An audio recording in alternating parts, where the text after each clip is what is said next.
Hi అండి, అందరికీ నమస్కారం. Welcome to my channel. ఈ వీడియోలో ఏపీ ప్రభుత్వ ఉద్యోగుల, పెన్షనర్ల, పిఆర్సీ మరియు ఐఆర్లపై ఆర్థిక విశ్లేషణ ఈ నెల 21న మరోసారి చర్చలు అంటూ అప్డేట్ అవ్వడం జరిగింది. సో దీనికి సంబంధించిన పూర్తి వివరాలు అయితే ఈ వీడియోలో తెలుసుకుందాము. వీడియో అయితే ఎక్కడే కానీ స్కిప్ చేయకుండా ఎండ్ వరకు చూసేయండి, అప్పుడే ఇన్ఫర్మేషన్ పూర్తిగా అర్థమవుతుంది. అలాగే వీడియో చూస్తున్న ప్రతి ఒక్కరు వీడియోకి లైక్ చేయండి ఫ్రెండ్స్. ఈ వీడియోని తోటి ఉద్యోగ పెన్షన్ మిత్రులతో అయితే షేర్ చేయండి. కొత్తగా మన ఛానల్ చూస్తున్న వారు ఇంకా ఎవరైనా సబ్స్క్రైబ్ చేసుకోకపోతే వెంటనే మన ఛానల్ అయితే సబ్స్క్రైబ్ అయితే చేసుకోండి. సబ్స్క్రైబ్ చేసుకోవడం వల్ల నేను చేసే ప్రతి ఒక్క వీడియో మీ వరకు రీచ్ అవుతుంది. ఇక ఆలస్యం చేయకుండా వివరాల్లోకి అయితే వెళ్ళిపోదాము.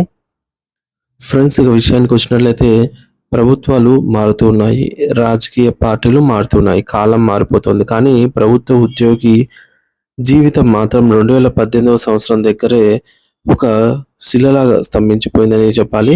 ఇది కేవలం కాలగమనంలో జరిగేటటువంటి జాప్యం మాత్రమే కాదు, ఒక సామాన్య ఉద్యోగి కుటుంబం యొక్క ఆర్థిక పునాదులను కదిలిస్తున్న తీవ్రమైన సమస్య. ఏంటంటే వేతన సవరణ సంఘం పిఆర్సీ నివేదిక అనేది రాకపోవడం, కనీసం ఆ నివేదిక వచ్చే వరకు ఊరట ఇచ్చేటటువంటి మధ్యంతర వృత్తి ఐఆర్ కూడా ప్రకటించకపోవడం అనేది కేవలం పరిపాలన పరమైన వైఫల్యం కాదు, ఇది లక్షలాది కుటుంబాల జీవన ప్రమాణాలపై నేరుగా పడుతున్న గొడ్డలిపెట్టు వంటిదని చెప్పవచ్చు.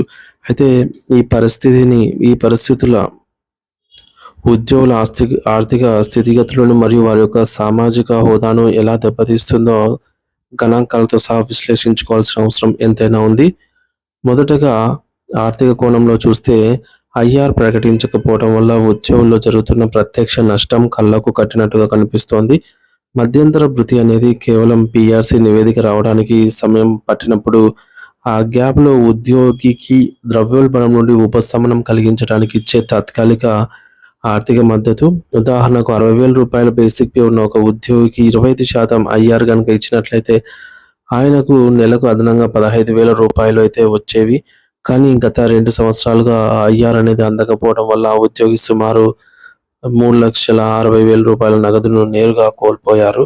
సీనియారిటీని బట్టి ఈ నష్టం అనేది ఒక్కో ఉద్యోగికి 2 లక్షల నుంచి 10 లక్షల వరకు కూడా ఉంటుంది. మరి రాష్ట్ర వ్యాప్తంగా సుమారు 4.5 లక్షల మంది ఉద్యోగులు, 2.5 లక్షల మంది పెన్షనర్లు అయితే ఉన్నారు. సగటున ఒక్కొక్కరికి 3 లక్షల రూపాయల చొప్పున లెక్కగట్టినా కూడా 7 లక్షల వరకు అందాల్సిన ప్రయోజనాలు సుమారు 2,000 కోట్ల రూపాయల భారీ మొత్తాన్ని అయితే ప్రభుత్వం నిలిపివేసింది. సో ఇది నిజానికి ఉద్యోగి జేబులో ఉండాల్సిన డబ్బు, కానీ ఇది ప్రస్తుతం ప్రభుత్వం వద్ద వడ్డీ లేని అప్పుగా మిగిలిపోయింది. అంటే ఉద్యోగి తన సొంత అవసరాల కోసం అప్పులు చేస్తూ ఉంటే ప్రభుత్వం మాత్రం ఉద్యోగికి ఇవ్వాల్సిన సొమ్ముతో తన ఖర్చులను వెల్లదీస్తోంది. ఇక పరోక్ష నష్టాల గురించి మాట్లాడితే అది ఇంకా భయానకంగా అయితే ఉంటుంది. పిఆర్సీ జాప్యం అంటే కేవలం బేసిక్ పే పెరగకపోవడం మాత్రమే కాదు, దాని యొక్క అనుబంధ ప్రయోజనాలన్నీ కూడా కుంటుపడటమే. కరువు డిఏ ఎప్పుడు కూడా బేసిక్ పే పైనే లెక్కిస్తారు. ఉదాహరణకు 60,000 బేసిక్ పే మీద 4% డిఏ అంటే అది 2,400 రూపాయల వరకు వస్తుంది. అంటే పిఆర్సీ అమలైన తర్వాత బేసిక్ పే అనేది 75,000 రూపాయలు ఉంటే 4%తో 3,000 రూపాయలు అవుతుంది.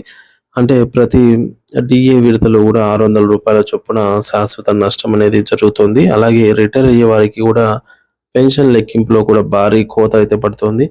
చివరి 10 నెలల సగటు బేసిక్ పే ఆధారంగా పెన్షన్ నిర్ణయిస్తారు. కాబట్టి పిఆర్సీ లేకుండా రిటైర్ అయితే నెలకు 5,000 నుంచి 10,000 రూపాయల వరకు పెన్షన్ కూడా పెరుగుతుంది. సుమారు 25 ఏళ్ల పెన్షన్ కాలాన్ని పరిగణలోకి తీసుకుంటే ఇది 15 నుంచి 30 లక్షల రూపాయల భారీ నష్టం. ఇక గ్రాట్యుటీ, లీవ్ ఎన్కాష్మెంట్ వంటి ప్రయోజనాలు కూడా బేసిక్ పే మీద ఆధారపడి ఉంటాయి. కాబట్టి ఉద్యోగి తన పదవి విరమణ సమయంలో పొందే మొత్తం గరిష్టంగా 5 లక్షల వరకు తగ్గిపోతుంది. సిపిఎస్ ఉద్యోగులకైతే ఎంప్లాయీ కాంట్రిబ్యూషన్ కూడా బేసిక్ పే మీదే ఉంటుంది. కాబట్టి వారి యొక్క రిటైర్మెంట్ కార్పస్ అనేది లక్షల్లో తగ్గిపోయి భవిష్యత్తుకు అంధకారం అయితే మారుతుంది.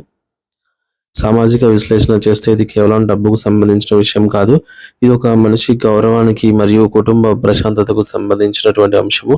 మధ్యతరగతి కుటుంబాల్లో ఉద్యోగి జీతం అనేది ఇంటికి ఆధారం. గతంలో ఉద్యోగి తన జీతంలో 20% వరకు పొదుపు చేయగలిగేవారు. కానీ ఇప్పుడు పెరిగిన నిత్యావసర ధరలు, ఇంటి అద్దెలు, పెట్రోల్ ఖర్చుల మధ్య అసలు నెల గడవటమే కష్టంగా మారింది. పిల్లల పెళ్లిళ్ళు చేయాలన్నా, ఒక సొంత ఇల్లు కట్టుకోవాలన్నా అది కేవలం కలగానే మిగిలిపోతుంది. అప్పుల ఊబిలో కూరుకుపోయిన ఉద్యోగి మానసిక ఆందోళనతో రగిలిపోతున్నారు. ముఖ్యంగా మహిళా ఉద్యోగులపై ఇది రెట్టింపుగా భారంగా మారింది. ఆఫీసు పని ఒత్తిడితో పాటు పెరుగుతున్న ఇంటి ఖర్చులను సర్దుబాటు చేయలేక వారు తీవ్రమైన మానసిక ఒత్తిడికి లోనవుతున్నారు. పిల్లల కోసం పెట్టే అదనపు ఖర్చులు, ట్యూషన్ ఫీజులు తగ్గించుకోవాల్సి రావటం అనేది వారిని ఆవేదనకు గురి చేస్తోంది. మరి దీని ప్రభావం అంతటితో ఆగదు. ఇది ప్రజా సేవల నాణ్యతపై కూడా పడుతుంది. ఆకలితో ఉన్న సైనికుడు యుద్ధం చేయలేడు అన్నట్టుగా ఆర్థిక సమస్యలతో సతమతమయ్యే ఉద్యోగి తన విధులను 100% చిత్తశుద్ధితో నిర్వహించలేడు. ఆసుపత్రిలో నర్సు అయినా, పాఠశాలలో టీచర్ అయినా, రెవెన్యూ ఆఫీసులో క్లర్క్ అయినా వారి మానసిక అశాంతి పరోక్షంగా సామాన్య ప్రజలపైన ప్రభావం చూపుతుంది. అంటే పిఆర్సీ జాప్యం వల్ల మొత్తం సమాజమే నష్టపోతోంది. మరోవైపు 2018లో రిటైర్ అయిన వారికి మరియు 2026లో రిటైర్ అయ్యే వారికి మధ్య రిటైర్మెంట్ బెనిఫిట్స్ అనేవి 20 లక్షల వరకు వ్యత్యాసం ఉండటం అనేది తరతరాల మధ్య ఆర్థిక అన్యాయం అన్నమాట. సో దీని కిందికి వస్తుంది. కేవలం రిటైర్మెంట్ తేదీ అనేది ఒక అంశం ఆధారంగా ఇద్దరు ఒకే హోదాలో పనిచేసిన వారికి వేర్వేరు ప్రయోజనాలు అందించడం రాజ్యాంగ విరుద్ధం అనేది అనిపిస్తుంది. ప్రస్తుతానికి ఉండవలసినటువంటి నైతిక బాధ్యత ఏమిటంటే వెంటనే ఐఆర్ ప్రకటించడం, పిఆర్సీ నివేదిక కోసం ఎదురు చూడకుండానే 25% నుండి 27% వరకు మధ్యంతర వృత్తిని ఇవ్వటం దశాబ్దాలుగా వస్తున్న సంప్రదాయం.